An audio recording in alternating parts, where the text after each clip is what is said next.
Hello friends, இன்றைக்கி பார்த்தீங்கன்னா நம்ம மட்டன் பிரியாணி தான் பார்க்க போகிறோம். இது ரொம்பவே டேஸ்டியாக இருக்கும். இந்த பிரியாணி வந்து நான் பாஸ்மதி ரைஸில் பண்ணுறேன். ஸோ ஏதாவது ஃபெஸ்டிவல் டைம்னாலும் சரி, இல்லை வீக்கெண்ட்னாலும் சரி, நீங்கள் இந்த பிரியாணி பண்ணி சாப்பிட்டிங்கன்னா ரொம்பவே சூப்பராக இருக்கும். அந்த பிரியாணி எப்படி செய்கிறதுன்னு இப்போ பார்க்கலாம். ரொம்ப simple method.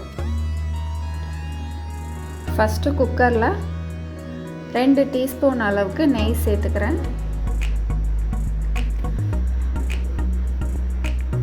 Next 2 table spoon அளவு ஆயில் சேர்த்துக்கிறேன். 2 பிரியாணி இலை, ஒரு அன்னாச்சி பூ, கொஞ்சமாக ஜாதிபத்திரி, 4 கிராம்பு, கொஞ்சம் பட்டை, கொஞ்சமாக கல்பாசி. இதெல்லாம் பொரிஞ்சதும் பெரிய வெங்காயம் சேர்த்துக்கலாம். நான் 2 பெரிய வெங்காயம் சேர்த்துருக்கேன்.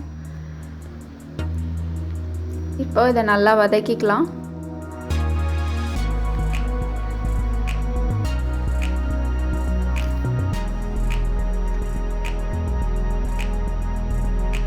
வெங்காயம் வதங்கினதும் தக்காளி சேர்த்துக்கலாம்.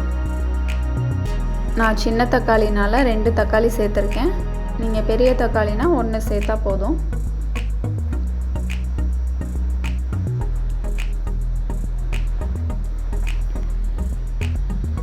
இப்போ இதை நல்லா வதக்கிக்கலாம்.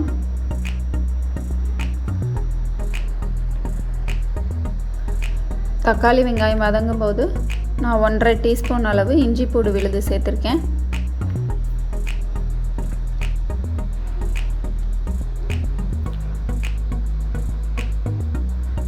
இப்போ அது நல்லா வதங்கும் போது நான் ஒரு க்ரீன் சில்லி ஆட் பண்ணியிருக்கேன், 2ஆக கட் பண்ணி. உங்களுக்கு காரம் அதிகமாக வேணும்னா நீங்கள் 2 இல்லை 3 க்ரீன் சில்லி கூட இந்த ஸ்டேஜில் நீங்கள் ஆட் பண்ணிக்கலாம். நெக்ஸ்ட்டு இது வந்து கிரவுண்ட் மசாலா. என்னென்ன சேர்த்துருக்கேன்னா புதினா, கொத்தமல்லி, கேஷ்யூ அண்ட் க்ரீன் சில்லி, இது எல்லாத்தையும் கிரைண்ட் பண்ணி அதை நான் சேர்த்துருக்கேன். இப்போ அதையும் நல்லா வதக்கிக்கலாம். நெக்ஸ்ட்டு குக் பண்ணி வச்சுருக்க மட்டனை ஆட் பண்ணிக்கலாம்.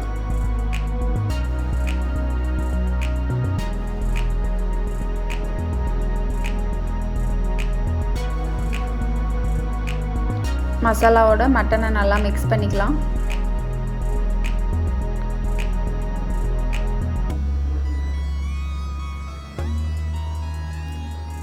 இப்போது நம்ம தேவையான மசாலா பவுடர் சேர்த்துக்கலாம். கொஞ்சமாக கரம் மசாலா, பிரியாணி மசாலா,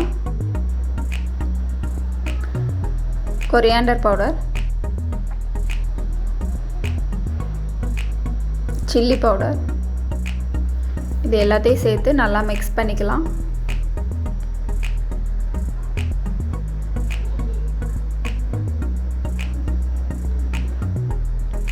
இப்போது தேவையான அளவு தேங்காய் பால் சேர்த்துக்கலாம்.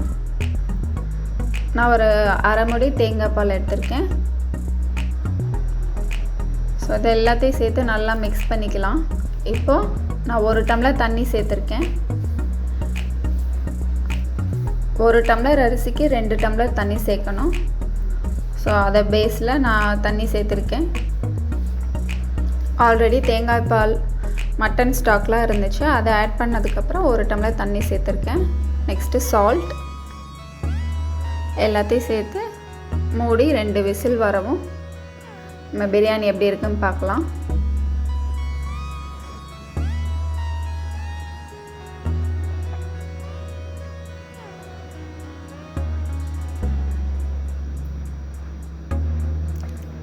சேம் மெத்தடில் நீங்கள் சிக்கன் பிரியாணியும் செய்யலாம். அண்ட் வெஜிடேரியன்ஸ் வந்து மஷ்ரூம் பிரியாணி, பன்னீர் பிரியாணிலாம் இதே மெத்தட்லேயே நீங்கள் செய்யலாம். இப்போ நம்ம பிரியாணி ரெடி ஆகிடுச்சு. சூப்பராக குக் ஆகிருக்கு. தண்ணி கரெக்டான அளவில் இருந்தனால கரெக்டாக ரைஸ் குக் ஆகிருக்கு. இன்கேஸ் நீங்கள் அரிசி ஊற வச்சு போடுறீங்கன்னா 1.5 டம்ளர் தண்ணி ஊற்றினா போதும்.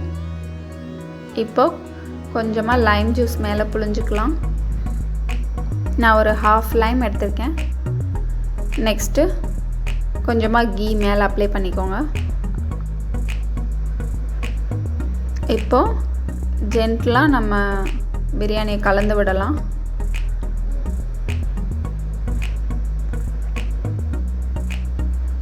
பிரியாணி சூப்பராக குக் ஆகிருக்கு.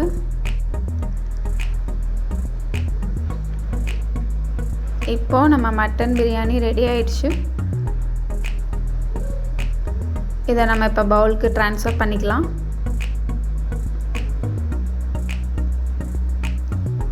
வாவ், பார்க்கவே ரொம்ப யம்மியாக இருக்குது.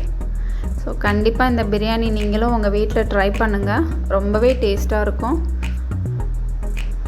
Very easy method. நம்ம தேங்காய் பால் சேர்த்து பண்ணியிருக்கனால இதோட டேஸ்ட்டே ரொம்ப சூப்பராக இருக்கும். ஸோ கண்டிப்பாக இதை நீங்கள் உங்கள் வீட்டில் ட்ரை பண்ணுங்கள். மறக்காமல் சேனலை சப்ஸ்கிரைப் பண்ணுங்கள். வீடியோ பார்த்ததுக்கு நன்றி.